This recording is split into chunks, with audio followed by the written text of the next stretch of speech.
वंशी विभूषितकरान् नवनीरदाभात् पीताम्बरात् अरुणबिम्बफलादरुष्ठात् पूर्णेन्दुसुन्दरमुखात् अरविन्दनेत्रात् कृष्णात् परं किमपि तत्त्वम् अहं न जाने।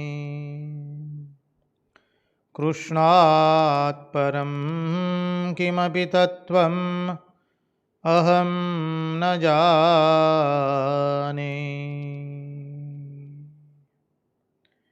स्वस्ति श्रीगणेशाय नमः।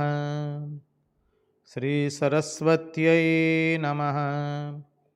श्रीगुरुभ्यो नमः। नारायणं नमस्कृत्य नरं चैव नरोत्तमं देवीं सरस्वतीं व्यास ततो जयमुदीरयेत्। नमस्ते शारदे देवी सरस्वती मतिप्रदे वसत्वं मम जिह्वाग्रे सर्वविद्याप्रदा भव। गुरुर्ब्रह्मा गुरुर्विष्णु गुरुर्देवो महेश्वर गुरुर्साक्षात् परब्रह्म तस्मै श्रीगुरवे नमः। सच्चिदानन्दरूपाय विश्वोत्पत्त्यादिहेतवे तापत्रयविनाशाय श्रीकृष्णाय वयं नुमः।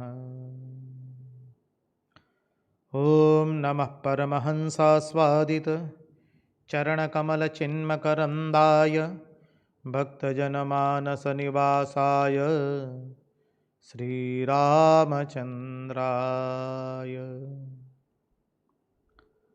विश्वसर्गविसर्गादि नवलक्षणलक्षितं श्रीकृष्णाख्यं वरं धाम जगद्धाम नमामि तत्। ॐ स्थापकाय च धर्मस्य सर्वधर्मस्वरूपिणे अवतारवरिष्ठाय रामकृष्णाय ते नमः।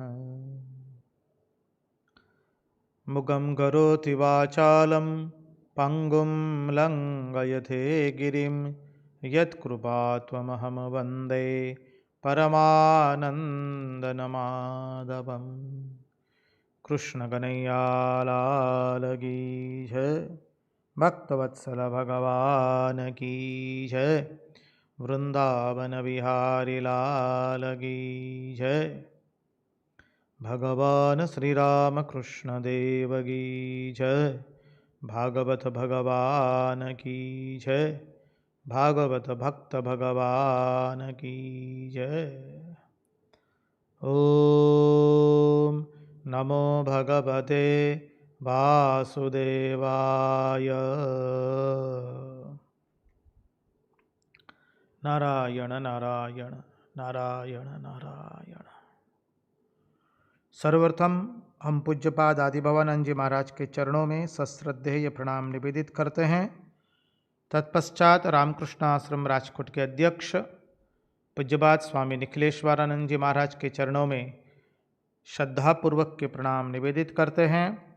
उपस्थित पूज्यपाद प्रभु सेवानंद जी महाराज एवं पूज्यपाद शंकरेशानंद जी महाराज सह अन्य समस्त सन्यासी महात्माओं के चरणों में एवं विरक्तों के चरणों में हमारे सश्रद्धेय प्रणाम निवेदित करते हैं।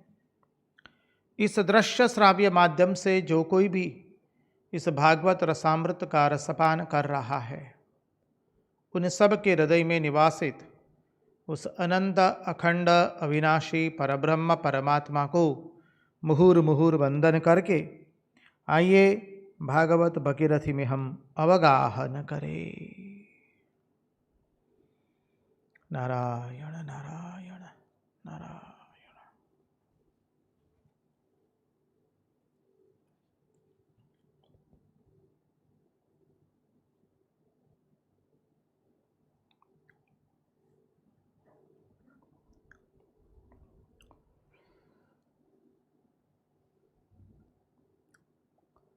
यं प्रव्रजन्तमनुपेतमपेतकृत्यं द्वैपायनो विरहकातर आजुहाव पुत्रेति तन्मयतया तरवोऽभिनेदु तं सर्वभूतहृदयं मुनिमानितोऽस्मि।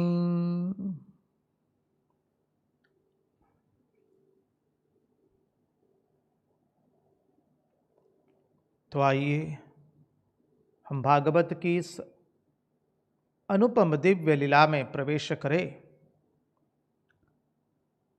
जहाँ पर गोपियों की अवस्था का वर्णन भगवान स्वयं अपने मुंह से उद्धव जी के समक्ष कर रहे हैं।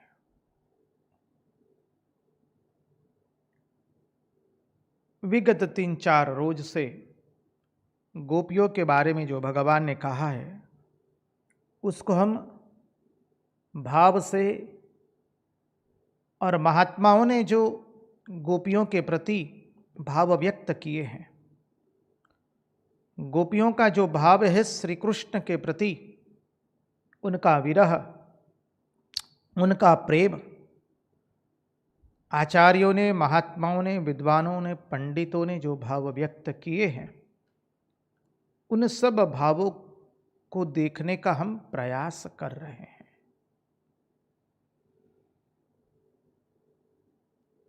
देखिए,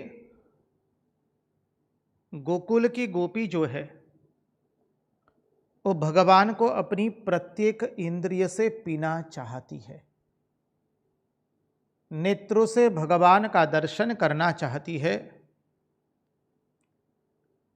चर्म से भगवान का स्पर्श करना चाहती है, कर्ण से भगवान के रसामृत का, दिव्य रसामृत का आस्वादन लेना चाहती है, नासिका से भगवान को सूंघना चाहती है, जिह्वा से अधरामृत पान करना चाहती है। जो भगवान सबके हृदय में है, अहम सर्वभूतानां हृद्देशेर्जुन तिष्ठति भ्रामयन् सर्वभूतानि यंत्रारूढ़ानि मायया। जो भगवान सर्वभूत में है, वह जब तक सर्वभूत में है तब तक हमारे काम नहीं आ सकता है। हमें तो उस भगवान को हमारी प्रत्येक इंद्रिय से पीना है, और वो प्रेम सन्यासिनी गोपियां अपने जीवन से बताती है। इसलिए गोपियों के लिए शब्द प्रयोग करते हैं भागवतकार परमहंस शिरोमणि भगवान सुखदेव जी कहते हैं, स्मरन्त्योंग विमुह्यन्ति विरहोत्कंठ्य विह्वला। विरहोत्कंठ विह्वला, गोपियों के कंठ जो है, उन प्राण, गोपियों के प्राण विह्वल हो गए और उनके कंठ में आ गए हैं। समझिए, कंठ तक प्राण आ गए। कल हमने देखा था कि गोपियों का प्राण हरण करने के लिए देवता आए, लेकिन उनको प्राण मिले ही नहीं कहीं पर, क्योंकि गोपी ने अपना प्राण तो भगवान श्री कृष्ण के पास रख छोड़ा है। आचार्य समझाते हैं दूसरी एक अद्भुत दृष्टि देकर के कि गोपियों के प्राण इतने व्याकुल हो गए कि कंठ तक आ गए हैं, लेकिन बाहर निकल नहीं रहे। क्यों? क्यों बाहर नहीं निकल रहे? गोपियों ने तय किया है, हम घुट घुट करके उसके विरह में तड़प तड़प करके हम अपने आप को जी लेंगे, पर हम हमारे प्राणों का त्याग नहीं करेंगे। क्योंकि यदि हमने हमारे प्राणों का त्याग कर दिया तो हमारे प्रियतम श्री कृष्ण को अत्यंत कष्ट होगा। हम जो भी दुख है हम सहन कर लेंगे, लेकिन प्रियतम हमारा आएगा ब्रज में। और जब उसे पता चला कि किसी गोपी का घर उज्जड़ हो गया है, उसने श्री कृष्ण के विरह में अपने प्राणों को त्याग दिया है, तो उसे अत्यंत कष्ट होगा।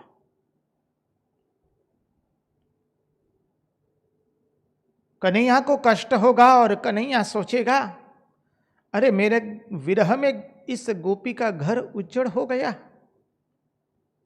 मेरे विरह में उसने प्राण त्याग दिए, तो हमारे कन्हैया को कितना कष्ट होगा।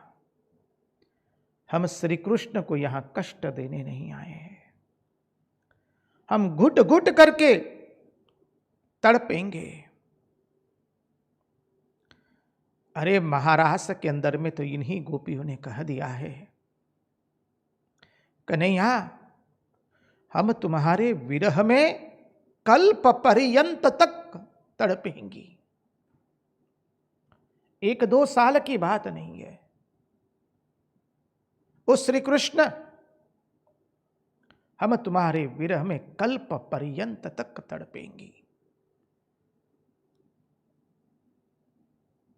गोपियां प्रेम सन्यासिनी है,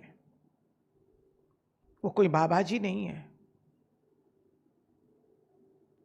जब जो मन में आया भाव, उस भाव का अनुसरण करके उस भाव को व्यक्त कर दिया।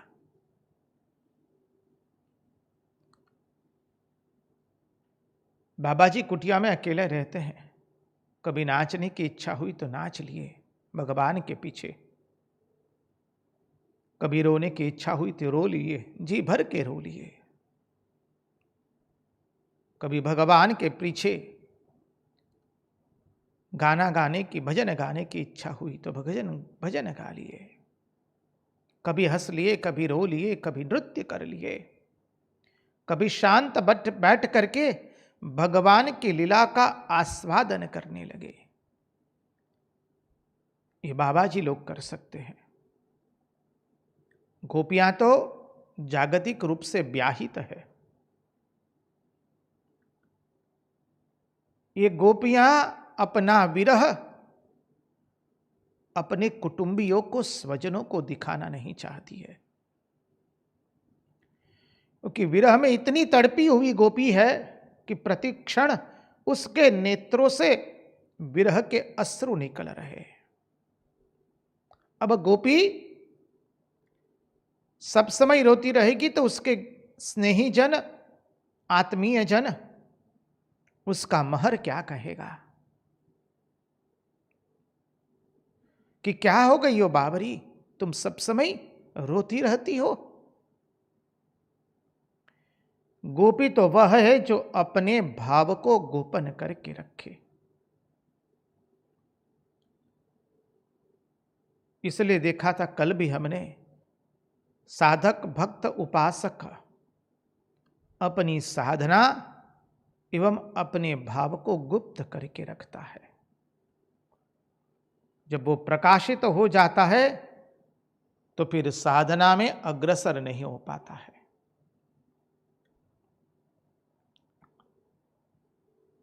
गोपी कृष्ण के विरह में फपक फपक कर रो भी नहीं पा रही है।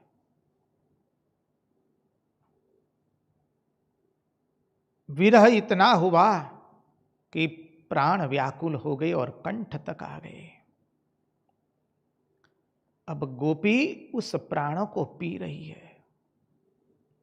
अब चिंतन कीजिए इस अवस्था का। ओ मानव, यह अवस्था अत्यंत कठिन होती है। प्रेमी के विरह में अपने शरीर से प्राण भी न निकले, प्राणों को दबा करके रखना है, अपने भावों को दबा करके रखना है। और जब प्राण अभी निकले वह अवस्था होती है, उस वक्त प्राणों को पी जाना है, घुट घुट करके, ताकि सामने वाली व्यक्ति को हमारे भाव की भनक तक न पहुंचे। ये है गोपी, जो श्री कृष्ण को गोपन करके रखती है। जो अपने भाव को गोपन करके रखती है। गोपी को इस भाव को हमारे श्याम सुंदर बहुत अच्छी तरह से जानते हैं, उसका दर्शन कर रहे हैं। इसलिए श्याम सुंदर ने उद्धव जी को कहा, स्मरन्त्यंगोंग विमुह्यन्ति विरहोत कंठ विह्वला। गोपी के प्राण कंठ में आ गए मेरे विरह में, और उस प्राणों को वो पी जा रही है। गोपियां ऐसी महान है।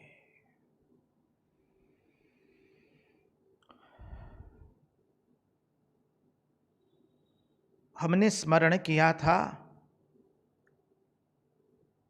क्षमा कीजिए, हमने श्रवण किया था, आप थोड़ा स्मरण कर लीजिए। जब नंद बाबा श्याम सुंदर एवं बलभद्र जी को लेकर मथुरा गए थे, भगवान ने वहां कंस का उद्धार कर दिया, कंस वध किया। यहां पर यशोदा मैया को तो इतना ही मालूम था कि दूसरे दिन मेरा बाल मुकुंद आ जाएगा। इसलिए नित्य संध्या के समय वो आरती सजा करके बैठी रहती कि अभी मेरा बाल मुकुंद आवेगा, अभी आवेगा। लेकिन बाल मुकुंद आता नहीं है। मैया हर रोज उसके लिए आरती सजा करके बैठती है और प्रतीक्षा करती रहती है कि अभी नंद बाबा आएंगे मेरे कन्हैया को लेकर के। एक दिन मैया इसी प्रतीक्षा में बैठी है, आरती को सजा करके, और इतने में देख रही है नंद बाबा आए। मैया दौड़ती जा रही है। नंद बाबा अपने भवन के पास आते हैं। मैया श्याम सुंदर को नहीं देखती है। नंद बाबा के नेत्रों में अश्रु भर आए। मैया और कुछ नहीं पेती, पूछती है मेरा कन्हैया कहाँ गया, मेरा कन्हैया कहाँ गया। नंद बाबा अपने नेत्रों में आंसू भर लाए। नेत्रों से अश्रु की धारा बहते हुए नंद बाबा कहते हैं, ओ ब्रजनंदिनी, मैं तुम्हारे श्याम को वापस नहीं ले आ पाया।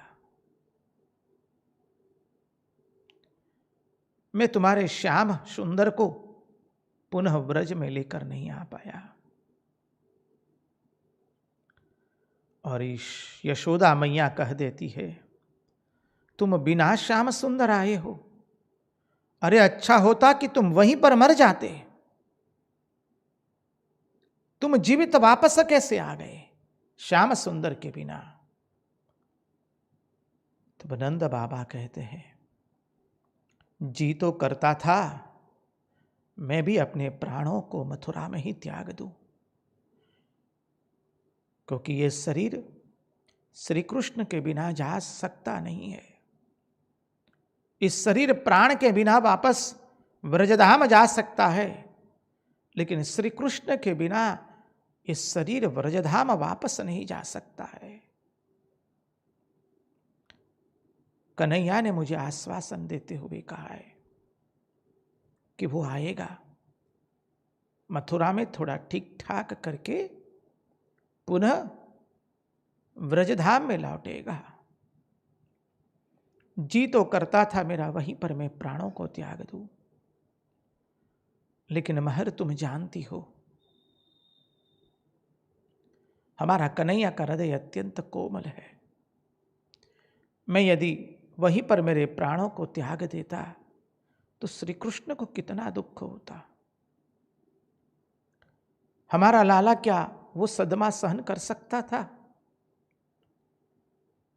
कि हमने लाला के विरह में मैंने प्राण त्याग दिए, वो भी मथुरा में ही। ओ ब्रजनंदिनी, हम श्री कृष्ण के लिए जीवित रहेंगे, अपने प्राणों को त्यागेंगे नहीं।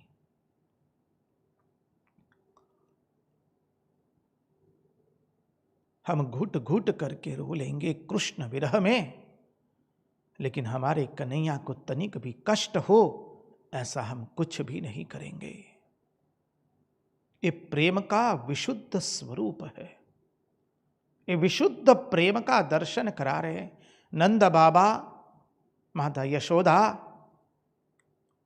गोप एवं गोपीजन।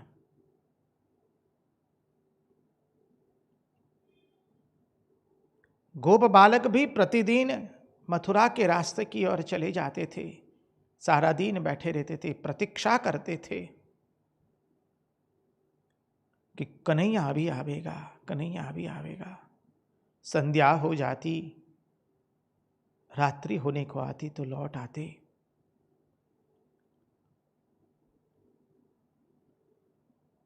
अपने मुखारविंद पर नैराश्य का भाव और नेत्रों में अश्रुओं के साथ गोप बालक लौट जाते। कन्हैया आज भी नहीं आया। ऐसी स्थिति थी व्रज के अंदर में, और उसी स्थिति का निरूपण करते हुए भगवान स्वयं उद्धव जी को कहते हैं।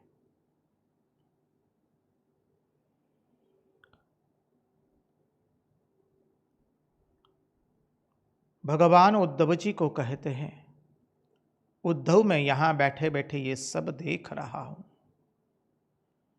गोपियों के प्राण अब खूब व्याकुल हो चुके हैं, कंठ तक प्राण आ गए,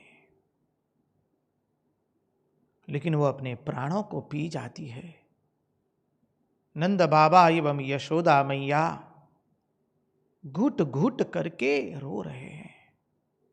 गोप बालक नैराश्य में हो गर्त हो गए हैं। आप जाओ और सबके लिए मेरा संदेश ले जाओ।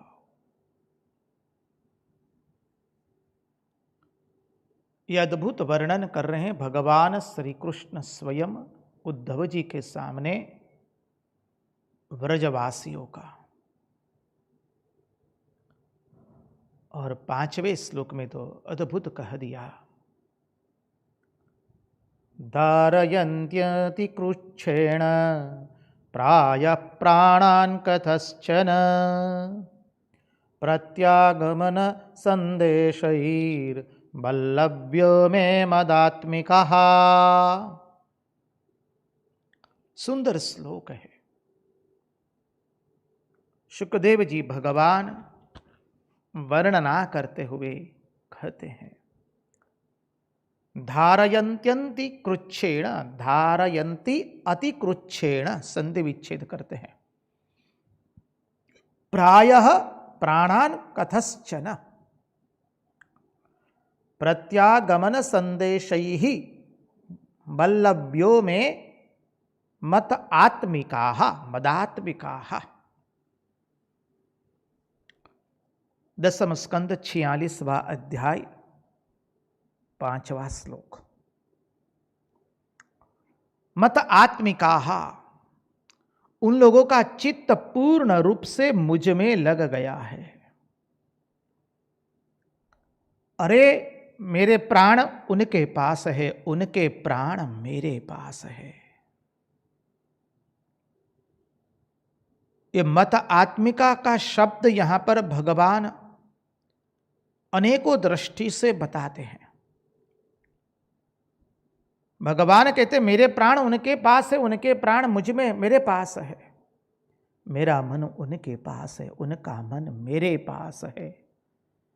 अर्थात भगवान कहते वो उद्धव, जो कृष्ण है वही गोपी है, और जो गोपी है वही श्री कृष्ण है।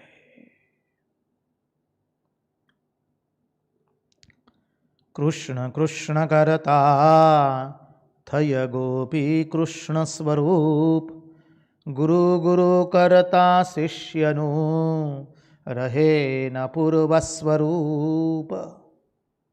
रंगदूत महाराज लिखते हैं, कृष्ण का चिंतन करते करते गोपियां कृष्ण स्वरूप हो गई है। धारयन्त्यंत अति कृच्छेण, कष्ट से अपने प्राणों को धारण करके रखा है। प्रायः प्राणान कथश्चन, प्राण निकल रहे कथश्चन, किसी प्रकार अपने प्राणों को टिका करके रखा है। प्रत्यगामन संदेशैहि, प्रत्यगामन संदेशैहि, केवल एक आशा से, मेरे संदेश आएगा, मैंने संदेश जो दिया है उन लोगों को भेजा है कि मैं आऊंगा, उसलिए वो अपने प्राणों को टिका करके रखा है उन्होंने। कल जो भाव हमने देखा था उसका स्मरण कीजिए। गोपियां कहती है काग से, अरे काग तू मथुरा जा रहा है तो मथुरा नंदन को कह देना, जब गृह में आग लगती है ना, तब पशुओं को बंधनों से मुक्त कर दिया जाता है ताकि पशु अपनी जान बचा सकते हैं। वो काग मथुरा नंदन से तू कह देना, हमने इस प्राण, हमारे गृह में तो आग लग चुकी है, अब इस प्राण रूपी शरीर को आशा रूपी बंधन से वो मुक्त कर दे। गोपी के प्राण भी बंध चुके हैं। किससे बंध चुके हैं? आशा रूपी जंजीर से, आशा रूपी बंधन से। और वो आशा रूपी बंधन लगाया है हमारे प्राण प्रिय मुकुंद ने, माधव ने, गोविंद ने। नीलमणि ने संदेशा जो भेजा है, जाने के समय कहा था मैं वापस आऊंगा, उस आशा रूपी बंधन से ये प्राण रूपी शरीर बंधा हुआ है। बल्लव्य मे मत आत्मिका।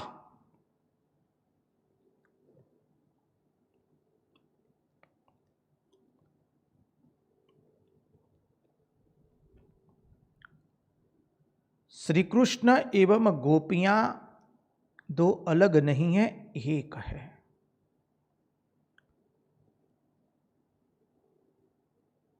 गोपी कृष्ण बन गई है और कृष्ण गोपी बन गए हैं। महाराज के प्रसंग में भगवान ने ब्रह्मा जी को यह दर्शन कराया था। आप लोग चिंतन कीजिए, हमने वो बिंदु लिया था। ब्रह्मा जी जब भगवान का महाराज देखते हैं, ब्रह्मा जी वंदन करते हैं, उनको लगता है तो अच्छा, लेकिन समाज के उपयुक्त नहीं है। ब्रह्मा जी वंदन करते हैं तो देखते हैं केवल कृष्ण ही कृष्ण है। खड़े होते तो केवल गोपियां ही गोपियां लगी। जो गोपी है वह कृष्ण है, जो कृष्ण है वह गोपी है।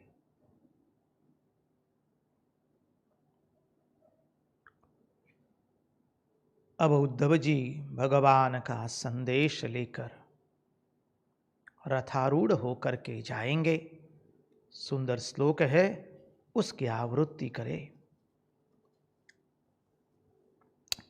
श्री शुक उवाच इत्युक्त उद्धवो राजन् संदेशं भर्तुरादृतः आदाय रथमारुह्य प्रययौ नंदगोकुलम्।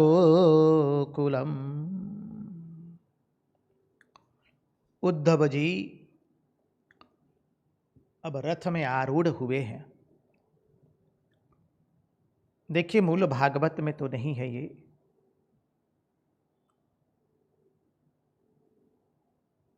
वैष्णव आचार्यों ने बहुत सुंदर तरह से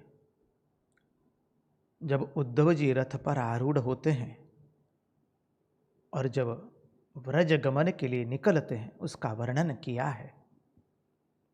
रसिकों ने रस लिया है। श्री कृष्ण उद्धव जी को कहते हैं, उद्धव, गोपियां पर पुरुष को देखती तक नहीं है, गोपियां प्रपंच को देखती नहीं है, गोपियां प्रपंच की कोई कथा वार्ता सुनती नहीं है।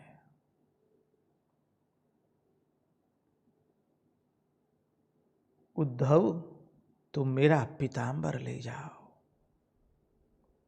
भगवान ने उद्धव को अपना पीतांबर दिया है। वर्णन ऐसा है, रथ जा रहा है, भगवान से रहा नहीं गया। भगवान उद्धव जी को रथ तक विदाई देने आते हैं। उद्धव जी भगवान के चरण में साष्टांग प्रणिपात करते हैं। प्रभु आप ये क्या कर रहे हैं? आप स्वामी हैं, मैं आपका सेवक हूं। आप मुझे रथ तक विदाई देने आते हो, धर्म का भंग हो रहा है, धर्म शास्त्र की मर्यादा टूट रही है। प्रभु आप मेरे स्वामी, मैं आपका सेवक हूं, आप मुझे रथ तक विदाई देने आए, वो उपयुक्त नहीं है। कृपा करके हे प्रभु आप अपने कक्ष में जाइए, आप अपने महल में पुनः लौट जाइए। यहां पर श्री कृष्ण के नेत्रों से अभी अश्रु गिर रहे हैं। उद्धव जी समझ रहे हैं कि भगवान का कितना प्रेम है गोपियों के प्रति।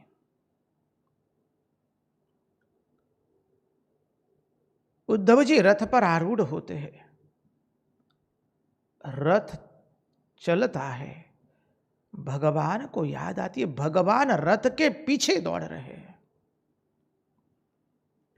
उद्धव जी ने रथ रोक दिया, पुनः रथ से कूद पड़ते। प्रभु आप ये क्या कर रहे हैं?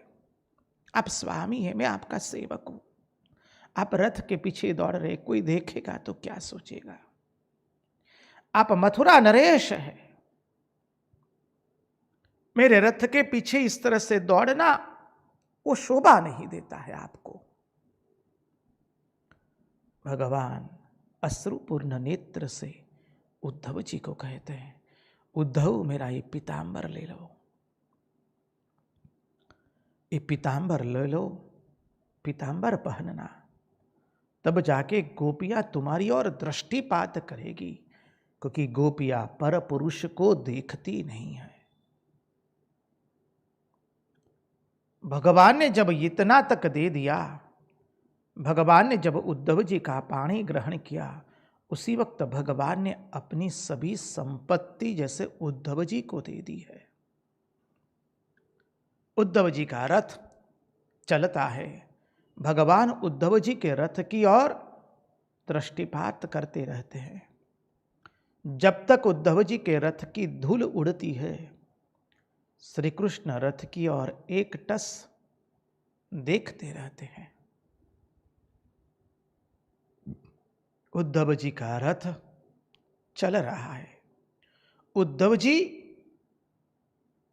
व्रज की गोपियों का स्मरण कर रहे हैं, और उद्धव जी का हृदय अभी विह्वल हो चुका है। मथुरा का त्याग किया व्रज क्षेत्र में आने के लिए उद्धव जी ने, जैसे उनका रथ व्रजधाम को स्पर्श करता है। बोलो श्री व्रजधाम की जय। उद्धव जी के हृदय परिवर्तन हुआ है। उद्धव जी गोपियों का चिंतन कर रहे हैं, ये गोपियां कैसी होगी जिनके लिए श्री कृष्ण बावरे बन गए हैं। साक्षात भगवान, साक्षात जगदीश्वर, जिनकी इतना वर्णन करते करते उनके नेत्रों में से अश्रु बहा रहे हैं, वो व्रजांगनाएं कैसी होगी। वो नंद बाबा और वसुदेव मैया, नंद बाबा एवं यशोदा मैया धन्य है। मैं उन गोपियों का दर्शन करूंगा, मैं उन गोपियों के चरणों में वंदन करूंगा। धीरे धीरे व्रज गोकुल में आया। गोकुल में आते आते उद्धव जी को सायं काल हो गया है।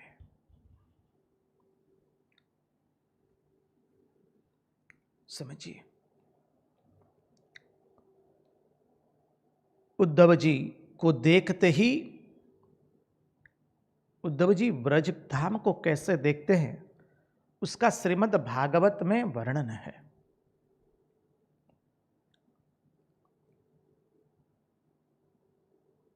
देखिए, उद्धव जी ने देखा है कि सांड जो है वो गायों के लिए लड़ रहे हैं। गायों के थन में दूध भरा हुआ है और गाय हृष्ट पुष्ट है। हमारे सुखदेव जी महाराज श्री कृष्ण के अनुपस्थिति में व्रज का जो वर्णन करते हैं, उनकी दृष्टि सर्वथा अलग है। सुखदेव जी महाराज जिस दृष्टि से व्रजधाम का वर्णन करते हैं, व्रजधाम में कहीं शोक नहीं है। गायें हृष्ट पुष्ट है, उनके थनों में दूध भरा हुआ है और यहां से वहां गायें दौड़ रही है। वृंदावन सा सुंदर वन है, पशु पक्षी कलरव कर रहे हैं। अत्र तत्र सर्वत्र आनंद सभर वातावरण है। क्यों? क्योंकि सबने तय कर लिया है कि कब श्री कृष्ण आएंगे यहां, और यदि वो आएंगे और हम लोग यदि उदास होंगे, हमारे घरों में यदि दीप नहीं जलेगा, हमारे होठों पर यदि मुस्कान नहीं होगी,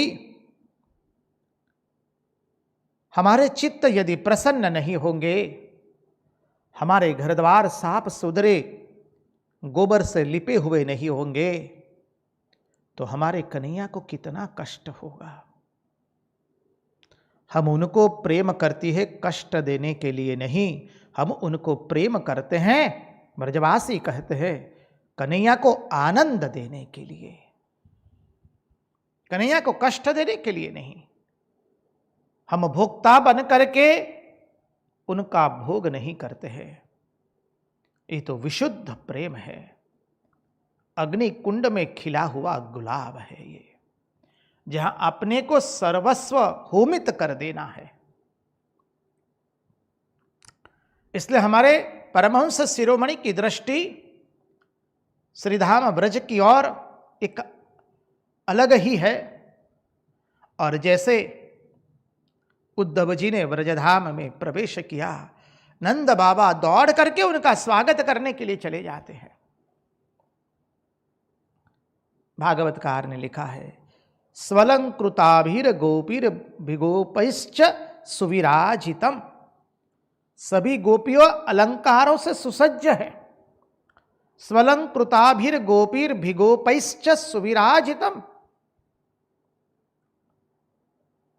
अपने को सुसज्ज करके, सज धज करके गोपियां वृंदावन में रह रही है, क्योंकि उनकी इच्छा इतनी है, जब हमारे श्याम सुंदर आएंगे यहां, तो हमारे किसी का मुरझा हुआ चेहरा नहीं दिखना चाहिए, फटे हुए वस्त्र नहीं दिखने चाहिए।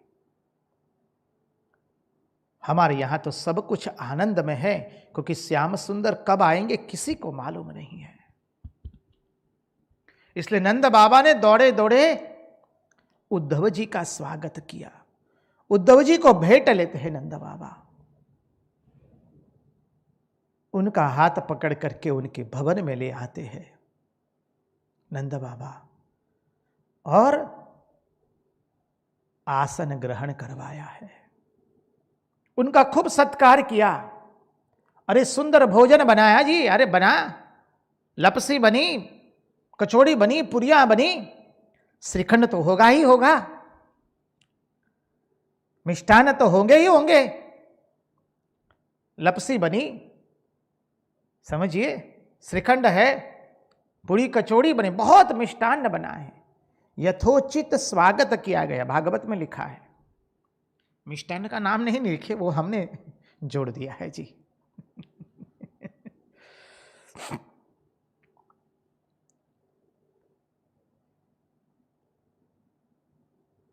नंद बाबा ने उद्धव जी का खूब सत्कार किया। रात्रि में बाद में उनको पलंग पर शयन कराया, उनके चरण दबा करके उनके श्रम को दूर किया है। समझिए। और चरण दबाने के बाद जब उनका श्रम दूर हुआ, नंद बाबा कहते हैं, हमारे मित्र वसुदेव जी कैसे हैं?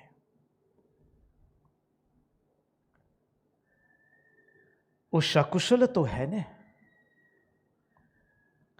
अच्छा हुआ कंस मर गया, यदुवंशियों को उसने बहुत कष्ट दिया है।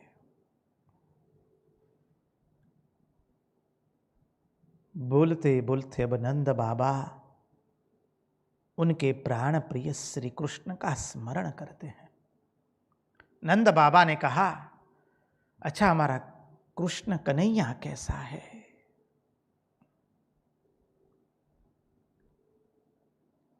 उसका स्मरण करते करते नंद बाबा के नेत्रों में आंसू भर आए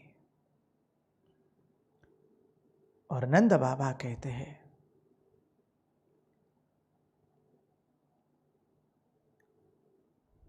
हमने उसको प्रेम देने की कोशिश की है, वो क्या कभी हमारा स्मरण करता है? क्या वो कभी ब्रजधाम में वापस आएगा, पुनः लौटेगा?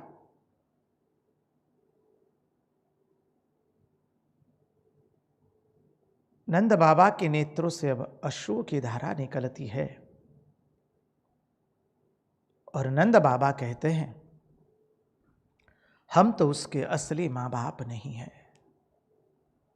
हमने तो उससे छुपाने की लाख कोशिश की, लेकिन अंत में भांडा फूट गया। वो आएगा भी क्यों यहां?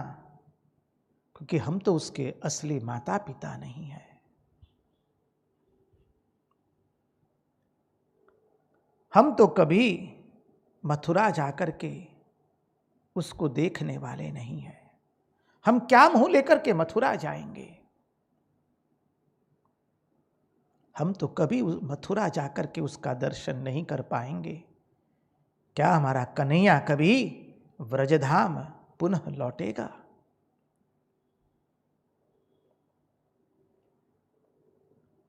उद्धव जी के साथ नंद बाबा बातचीत कर रहे और नंद बाबा कह रहे, ओ उद्धव तुम्हें क्या बताओ, कन्हैया ने हमारे कितने सारे असुरों से हमारी रक्षा की है। अब नंद बाबा श्री कृष्ण लीला चिंतन शुरू करते हैं। क्या सुंदर है। तुम्हें क्या बताओ उद्धव, हमारे कन्हैया ने इसी भवन में जैसे पुतना को गति प्रदान किया था, पुतना का वध किया था। उसने सकटासुर, तृणावर्त, अघासुर, इन सब असुरों का यहां वध किया है।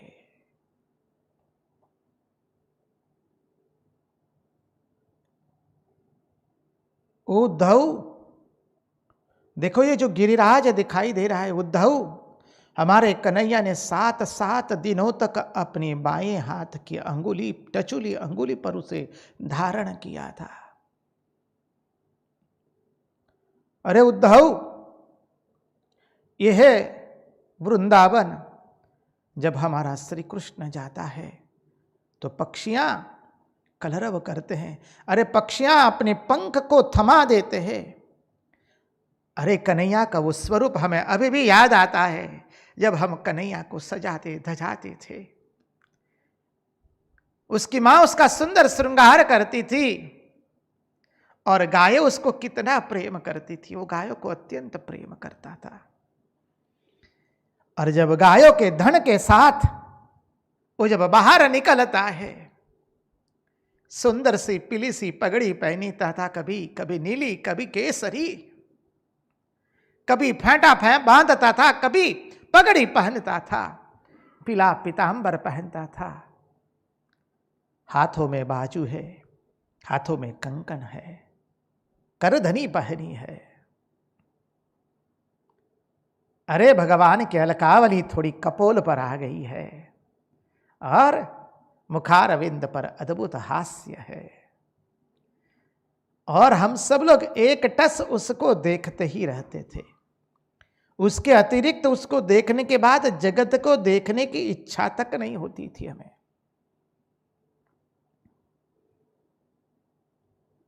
और वो जब निकलता था तब गोप बालक उसका जय जयकार करते थे, कृष्ण कन्हैया लाल की जय। अरे उद्धव तुम्हें क्या बताऊं, उसने कितने सारे असुरों से हमारी रक्षा की। जमुना जी के अंदर में कालिया नाग से हमारी रक्षा की, अग्निपान किया, अघासुर का वध किया। उद्धव तुम्हें मैं क्या बताऊं,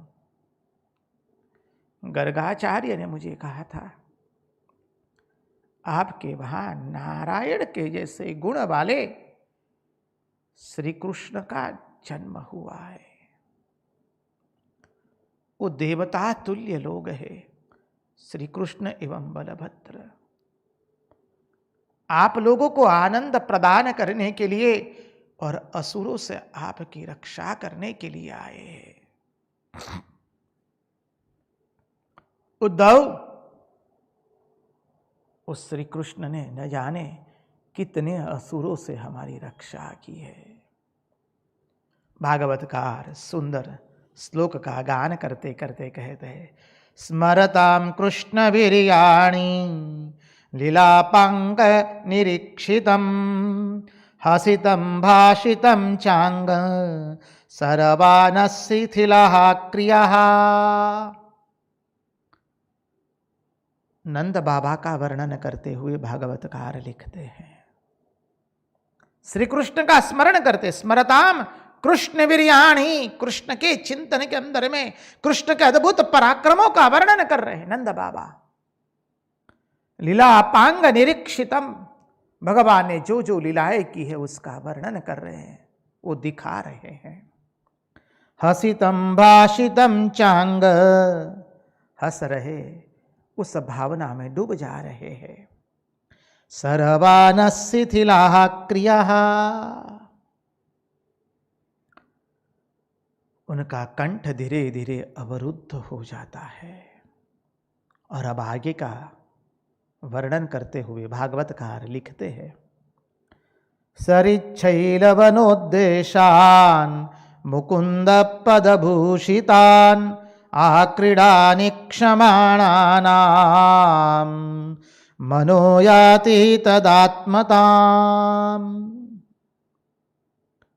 नंद बाबा कन्हैया की प्रत्येक लीला का वर्णन करते करते करते ऐसे विह्वल हो गए, इतने विह्वल हो गए श्री कृष्ण के भाव में। वो हा कृष्ण वो कन्हैया कन्हैया करते करते श्री कृष्ण के साथ जैसे एक हो गए। उनको अत्र तत्र सर्वत्र केवल अब श्री कृष्ण ही दिखाई दे रहा है। देखिए,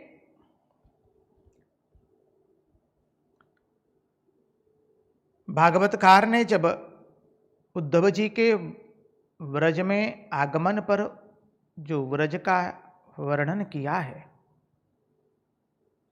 उसमें एक बहुत सुंदर बिंदु लिखा है। ये व्रज की गोपिकाएं और व्रज गोपजन, गोप एवं गोपीजन कैसे है। श्री कृष्ण के प्रति इतना प्रेम होने के पश्चात भी उन्होंने अपने वैदिक सनातन धर्म की एक भी परंपरा छोड़ी नहीं है। गोपियां नित्य नियमानुसार अग्नि में होम करते हैं, गोपजन सूर्य का अवस्थान करते हैं, उपस्थान करते हैं, अतिथि गाय ब्राह्मण पितर और देवताओं का पूजन नित्य करते हैं। ब्रजवासी की श्रद्धा और देव पूजा में कोई कमी नहीं आई है। वो श्रद्धा से देव पूजन करते हैं, पितरों का पूजन करते हैं। इतनी भक्ति होने के उपरांत भी उन्होंने कोई परंपरा का त्याग नहीं किया है। ब्रजवासी श्राद्ध एवं देव पूजा से कभी विरत नहीं हुए हैं। धूप दीप माल्य से गोपावास और अपने निवास स्थान को वो सजा धजा करके रखते हैं। आजकल के लोगों में थोड़ी सी भक्ति आ जाए तो वो अपनी परंपराओं का निर्वाह करना छोड़ देते हैं। अपना धर्म, सनातन धर्म, अपना सदाचार वो लोग छोड़ देते। थोड़ी सी भक्ति आई या थोड़ा सा ज्ञान हो गया, और वो ज्ञान भी तो मुंह में है, आचरण में नहीं होता है। थोड़ा वेदांत का अध्ययन कर लिया, लोग समझते हैं हमको अब कोई आचार विचार का पालन नहीं करना है। ये योग्य नहीं है। गोप गोपी जनों में इतना प्रेम होने के बाद भी उन्होंने अपने आचार विचार को, अपनी परंपराओं को तोड़ा नहीं। इसलिए भगवान आद्य शंकराचार्य भी कहते आचारः प्रथमो धर्म। जो आचार विचार छोड़ दे, समझ लीजिए उसके मुंह में वेदांत, उसकी क्रियाओं में वेदांत नहीं है। जो भक्ति में थोड़ा आगे बढ़ा और अपने आचार विचारों का त्याग करे, उसकी भक्ति दंभ के समान होती है। आचार्य शास्त्र एक स्वर से उसका उच्चारण करते हैं। गोपांगनाओं ने, गोपजनों ने एक भी परंपरा का निर्वाह करना बंद नहीं किया है। परंपराओं को अक्षुण्ण बनाए रखे हैं। वो उनके जितना प्रेमी और उनके जितना अद्वैतवादी कौन हो सकता है? अरे वो अद्वैतवादी थोड़े थे, वो तो अद्वैत थे एक तरह से। जब उद्धव जी नंद बाबा से ये सब सुनते हैं और नंद बाबा भगवान के विरह में व्याकुल होकर के अत्र तत्र नंद बाबा को केवल कृष्ण ही दिखाई देते हैं, तब उद्धव जी स्वतः कहते हैं मैं ब्रह्म की सर्व जगह ब्रह्म का अनुभव करो, ब्रह्म की व्यापकता का वर्णन मैं करता हूं। और ये ब्रह्म की व्यापकता का नंद बाबा दर्शन कर रहे हैं। उद्धव जी का अहंकार चूर्ण हुआ है। अरे वैष्णव आचार्यों ने तो यहां तक कह दिया, श्री कृष्ण जब उद्धव जी को भेज रहे हैं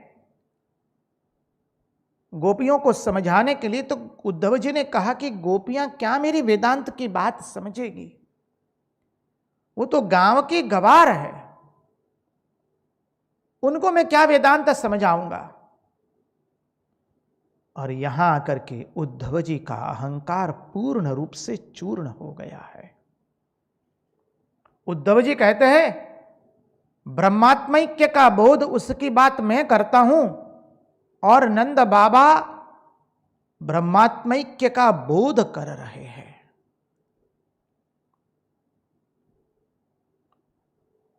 उद्धव जी ने देखा कि चारों ओर वन खिले हुए हैं, सरोवर लहरा रहे हैं, पशु प्रसन्न है, पक्षी चहक रहे हैं।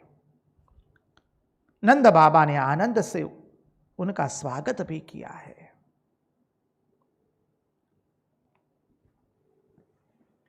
देखिए अभी तक केवल नंद बाबा ही बोल रहे हैं, यशोदा मैया कुछ बोल नहीं पाई है। मैया का तो स्वरूप ही ऐसा है। मैया एक और खड़ी है, और मैया के नेत्रों से अश्रु की धारा निकल रही है, और वक्षस्थल से दूध की धारा निकल रही है। मां का तो स्वरूप ही ऐसा होता है। मां क्या अपने प्रेम का वर्णन कर सके?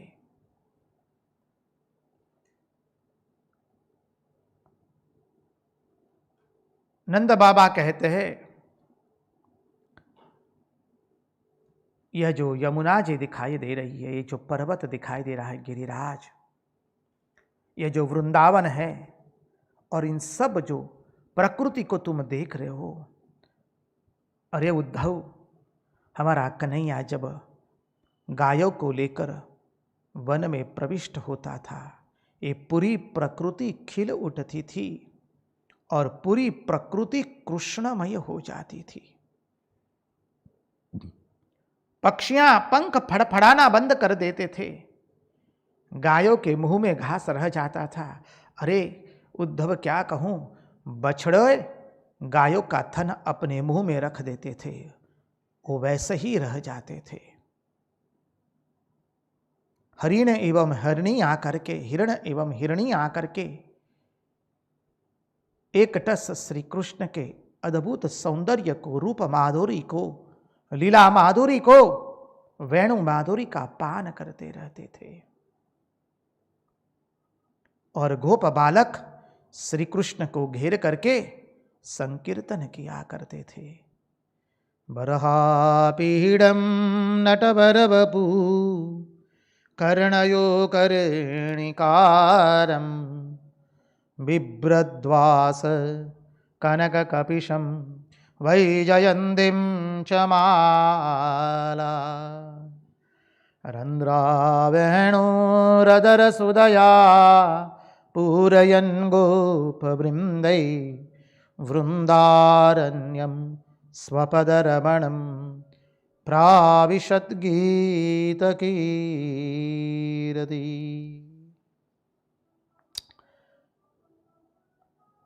अब नंद बाबा श्री कृष्ण के स्मरण में इतने एकाग्र हो गए, उनको अत्र तत्र सर्वत्र श्री कृष्ण दिखाई देने लगा। अब धीरे धीरे उद्धव जी बोलने वाले हैं। यहाँ से प्रसंग का परिवर्तन होता है, भाव का परिवर्तन है। एक तरह से प्रसंग का परिवर्तन अर्थात हम भाव के परिवर्तन की बात कर रहे हैं। अब तक श्री कृष्ण के विरह में गोपियों का भाव देखा, नंद बाबा एवं यशोदा जी का भाव देखा। गोपियों का क्या मनोदशा है श्री कृष्ण के प्रति, वो देखी। अब उद्धव जी थोड़े अपनी ज्ञान की बातें करेंगे नंद जी एवं यशोदा मैया के साथ, उसका थोड़ा चिंतन करेंगे। तत्पश्चात अद्भुत प्रसंग आने वाला है भ्रमर गीत का। उसकी पूर्व भूमिका बांध करके भ्रमर गीत के अंदर में हम प्रवेश करेंगे। उसके पहले हमारा से निवेदन रहेगा, हमारा एक भजन।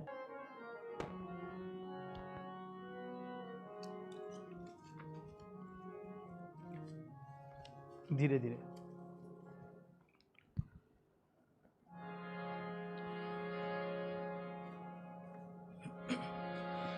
है ओधा जी मारा रे, मारा वाला ने है वडीने के जो जीरे, माने तो मनावी ले जो रे। है ओधाजी एम मारा वाला ने रेवड़ी ने के जो जीरे।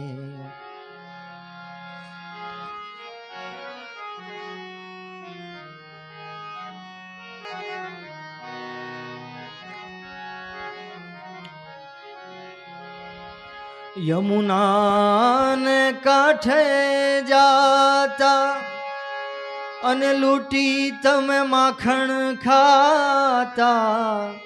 यमुना ने काठे जाता लूटी तमे माखण खाता।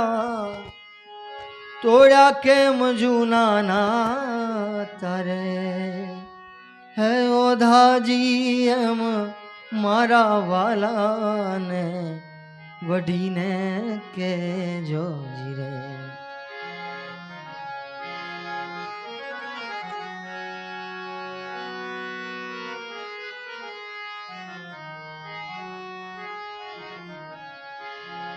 कुबजा तो रंगे कालीज अने काला तमे वनमाली कुबजा रंगे काली काला तमे वनमाली के जोड़ी आवी क्या ये न भाड़ी रे है ओधाजी एम मारा वाला ने वढ़ीने के जोजी रे माने तो मनावी ले जोरे ओधाजी एम मारा वाला ने रे वढ़ीने के जोजी रे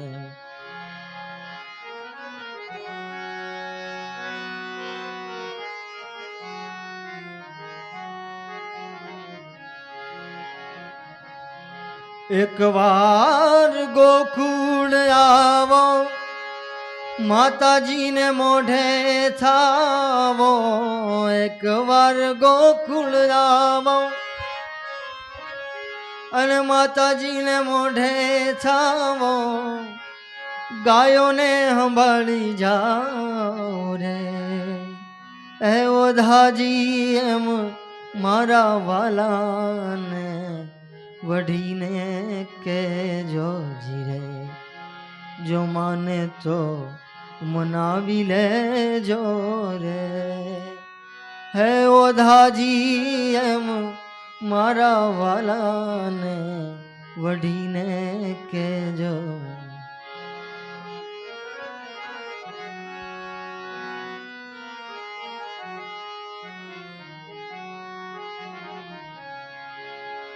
તમે છો ભક્તોના તારણ તારણ તમે છો ભક્તોના તારણ તારણ તારણ તમે છો ભક્તોના તારણ એવી અમને હૈયા ધારણ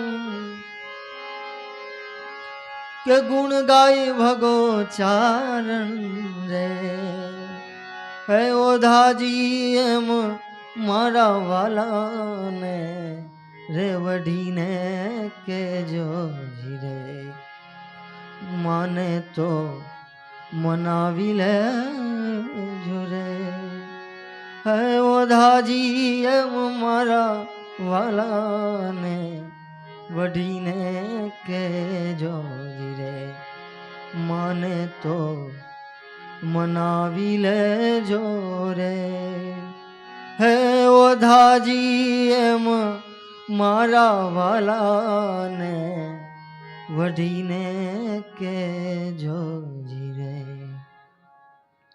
कृष्ण कन्हैया लाल की जय कृष्ण कन्हैया लाल की जय। अब उद्धव जी बोल रहे हैं। देखिए, उद्धव जी ज्ञानी है। उद्धव जी को अभी तक तत्व ज्ञान से परमात्मा के जो दर्शन है वो नहीं हुए हैं, या कह सकते कि अभी तक उनको तत्वज्ञान नहीं हुआ है, तत्वज्ञान का बोध नहीं हुआ है।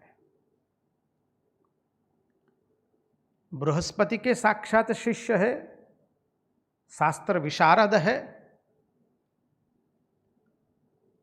उनको बोध तो तब हुआ जब भगवान ने उनके सामने अपने स्वरूप को प्रकट किया।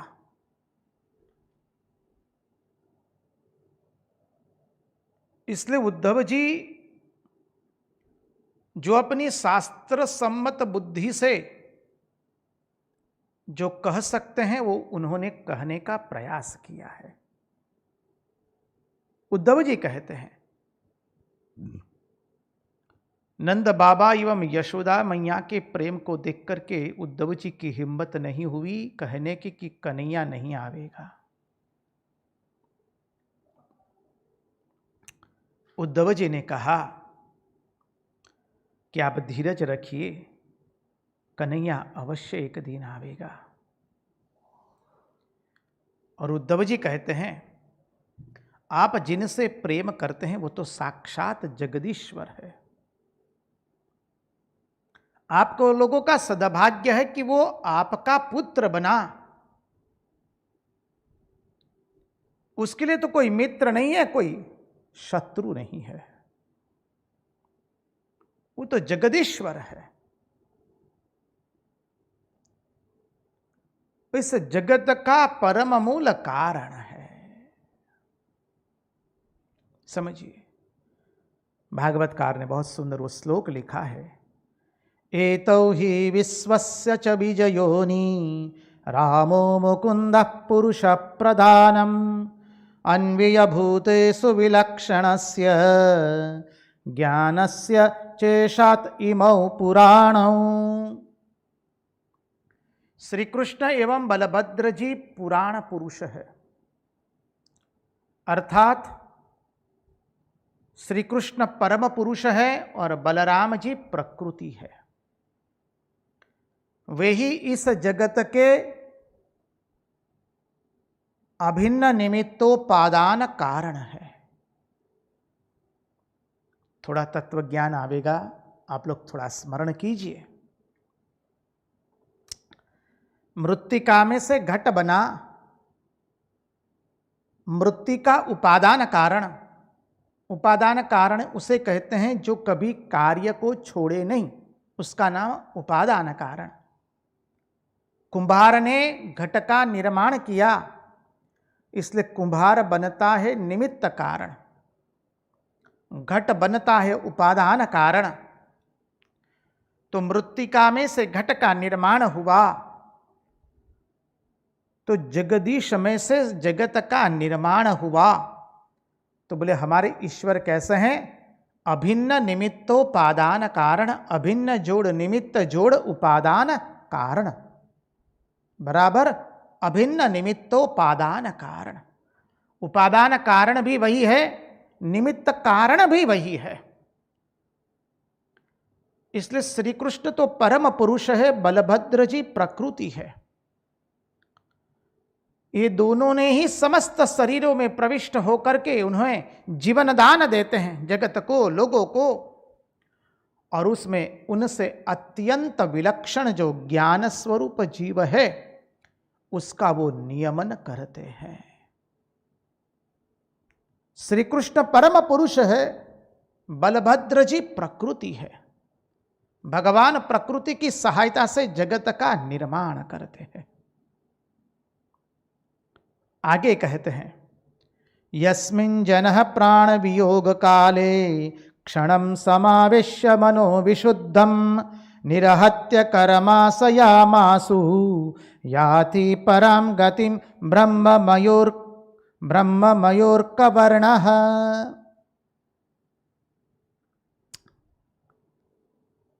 जो जीव मृत्यु के समीप, यस्मिन् जनः प्राण वियोग काले, जो जन प्राण के वियोग काल में मृत्यु के समय अपने शुद्ध मन से उनको पुकारता है, एक क्षण के लिए भी उसका मन भगवान में लग जाता है, इनमें लग जाता है, उसका स्मरण कर लेता है, वे समस्त कर्म वासनाओं से मुक्त हो जाता है और उसको ब्रह्ममय परम गति प्राप्त होती है। वो ब्रह्ममयी परम गति कैसी है? सूर्य समान तेजस्वी है। यस्मिन् जनः प्राण वियोग काले क्षणं समावेश्य मनो विशुद्धम, जो विशुद्ध मन से जो जीव प्रयाण काल के समय भगवान का स्मरण करता है, निरहत्य कर्माशयमासु, वो अपने सभी कर्म पासों से मुक्त हो जाता है सदा के लिए।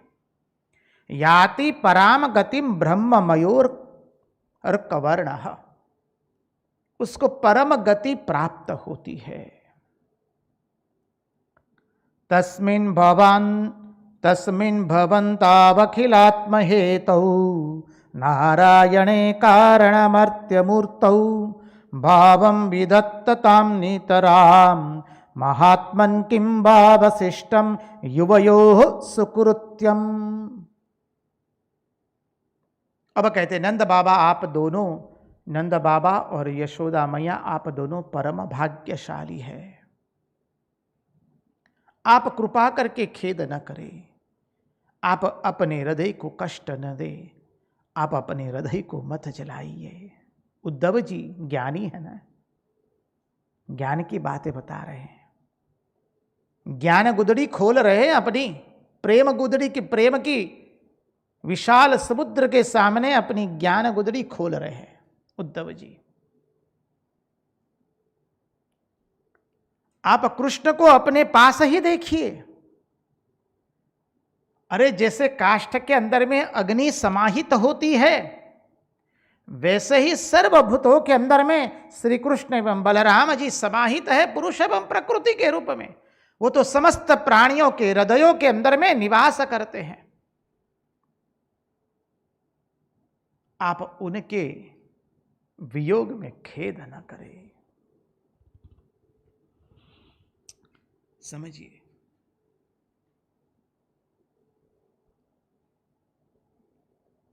भगवान तो सबकी आत्मा है और परम कारण है। उस परम मूल कारण के स्वरूप को आप पहचानिए। तस्मिन् भवन्तावखिलात्म हेतु हो, अखिल आत्मा के परम हेतु है, परम मूल कारण है। नारायणे कारण मूर्त्य मूर्तौ भावम विदत्ताम नितराम महात्मन किम वावशिष्टम युवयोः सुकृत्यम। आप कितने भाग्यशाली है जो ऐसे परम मूल कारण, जो जगत का परम मूल कारण है, ऐसे जगदीश्वर के साथ आपको आनंद करने का सुअवसर भगवान ने प्रदान किया। आप लोगों ने अपने वात्सल्य रस से उनकी सेवा की, पूजा की। आप परम भाग्यवान है। मां खिद्यतम महाभागौ द्रक्ष्यतः कृष्णमांतिके अंतरहृदि स भूतानामस्ते ज्योतिरिवधि सही। क्या सुंदर कहा है। ज्ञान की गुदड़ी खोल रहे हैं उद्धव जी, समझिए। उद्धव जी कहते हैं नंद बाबा आप दोनों परम भाग्यशाली है, आप खेद मत कीजिए। आप कृष्ण को अपने पास ही देखेंगे। जैसे काष्ठ में अग्नि समाहित होती है, वैसे ही समस्त प्राणियों के हृदय के अंदर में भगवान समाहित है। न ऋष्यास्ति प्रिय कश्चिन्ना प्रियो वात्स्यामानिनः नोत्तमो नाधमो नापि समानस्या समोपि वा। भगवान को एक शरीर के प्रति अभिमान न होने के कारण न तो वो किसी के मित्र है, न तो किसी के शत्रु है। न ऋष्यास्ति प्रिय कश्चिन्ना प्रियो वास्त्यमानिनः। उनके लिए कोई प्रिय नहीं है, कोई शत्रु नहीं है। अरे वो सब में सबके प्रति समान दृष्टि से देखते हैं, क्योंकि वो सब में हैं और सब उनसे है। वेदांत की ज्ञान गुतड़ी खोल रहे हैं उद्धव जी। इसलिए उनकी दृष्टि में न तो कोई उत्तम है और न कोई अधम है। यहां तक कि विषमता का भाव रखने वाले व्यक्ति प्रति भी उनके अंदर में कोई विषमता नहीं है। प्रेमार्पण समदर्शन जग जन दुख जाए।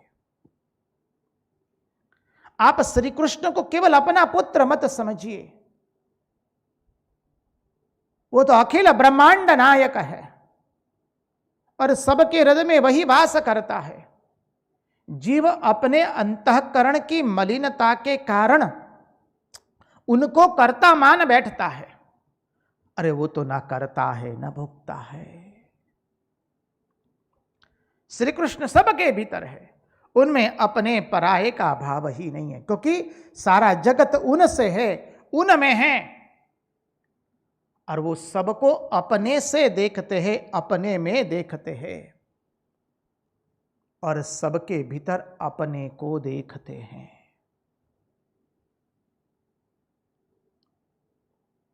उनका न जन्म है न मृत्यु है, उनके लिए वो कर्ता भी नहीं है, भोक्ता भी नहीं है,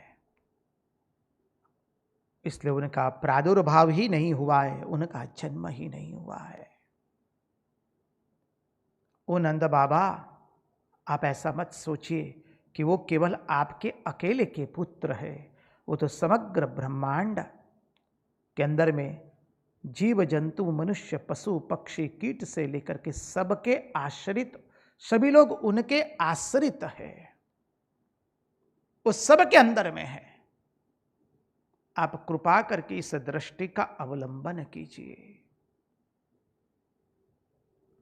अब देखिए, अभी तक तो उद्धव जी बृहस्पति के शिष्य बने थे, सर्वशास्त्र विशारद थे।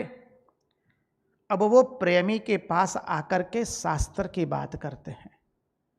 प्रेमी के पास हृदय है और शास्त्र जानने के पास, जो शास्त्र जानता है उसके पास शब्द है।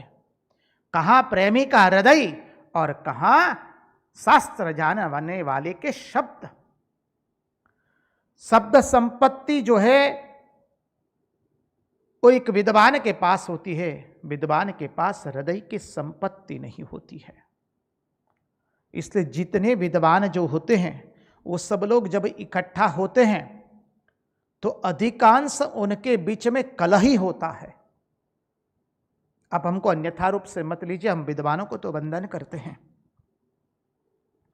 लेकिन यहां पर प्रेम की भाषा के सामने इस विद्वत्ता की तुलना की जा रही है।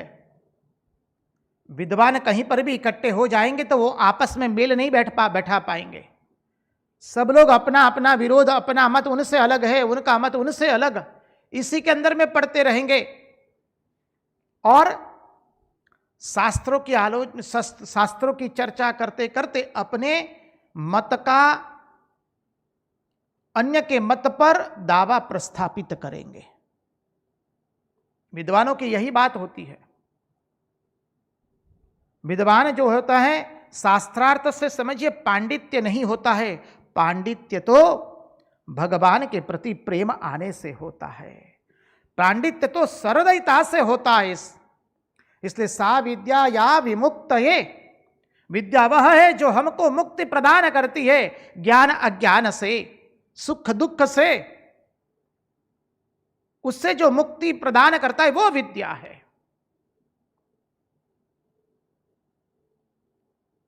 अब उद्धव जी अंतिम बात कहते हैं,